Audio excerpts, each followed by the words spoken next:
محمدin تیرا رب کون، تیرا دین کیا ہے، اور تو حضور کے بارے میں دنیا میں کیا کہا کرتا تھا۔ یہ سوال تو ہو گئے قبر میں۔ اب جب بعث ہوگا قیامت کے دن تو میزان میں اعمال تلیں گے، وہاں فیصلہ ہو جائے گا جس کے اعمال اچھے کم ہوئے اور برے زیادہ ہوئے اسے کدھر لے جایا جائے گا؟ جہنم کی طرف۔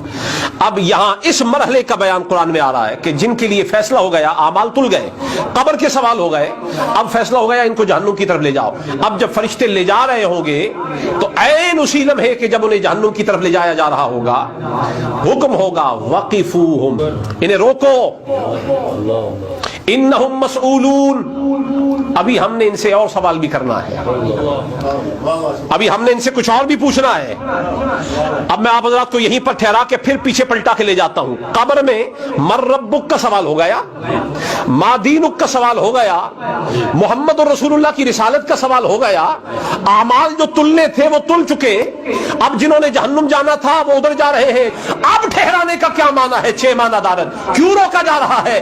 اس کا جواب سوائے کے موقع میں علامہ ابن حجر حیثمی مکی نے جو امام کعبہ ہے انہوں نے بیان کیا، انہوں نے کہا کہ رب تعالیٰ روک کر فرما رہا ہے انہم مسئولون عن ولایت علی، ان سے رب کا سوال ہو گیا، مصطفیٰ کا ہو گیا، دین کا ہو گیا، اعمال تل گئے ہیں، پیچھے کوئی سوال باقی نہیں ہے، یہ جہنم کو جا رہے ہیں، فیصلہ ہو گیا ہے، لیکن ابھی روکا، ان سے ہم نے پوچھنا ہے بتاؤ علی کے بارے میں کیا کہا کرتے تھے۔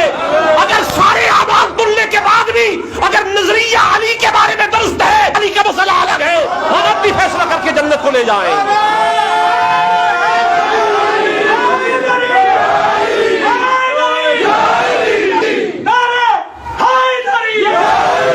یہ اہل سنت کی کتاب ہے، یہ شیعوں کی کتاب نہیں ہے، اور میں نے جس کتاب کا حوالہ دیا یہ امام مکہ ہے، حرم شریف کا امام ہے ابن حجر حیثمی مکی، ان کی سوائے کے موقع کے اندر یہ بات نقل ہے وقفوہم انہم مسئولون، انہیں جہنم کی طرف ہانک کر لے جایا جا رہا ہوگا لیکن پھر روک دیا جائے گا۔ معلوم یہ ہوا بندے کے لیے فیصلہ ہو بھی جائے کہ تو جہنمی ہے، بچنے کا ایک ہی رستہ ہے جسے دامن علی کہا جاتا ہے۔ علی کے دامن سے جو لپٹ جائے، حتمی فیصلہ جہنم کا ہو بھی جائے تو آخری مرحلے پر جہنم کے کنارے سے روکا جاتا ہے اور پوچھا جاتا ہے بتا تیرا نظریہ علی کے بارے میں کیا تھا۔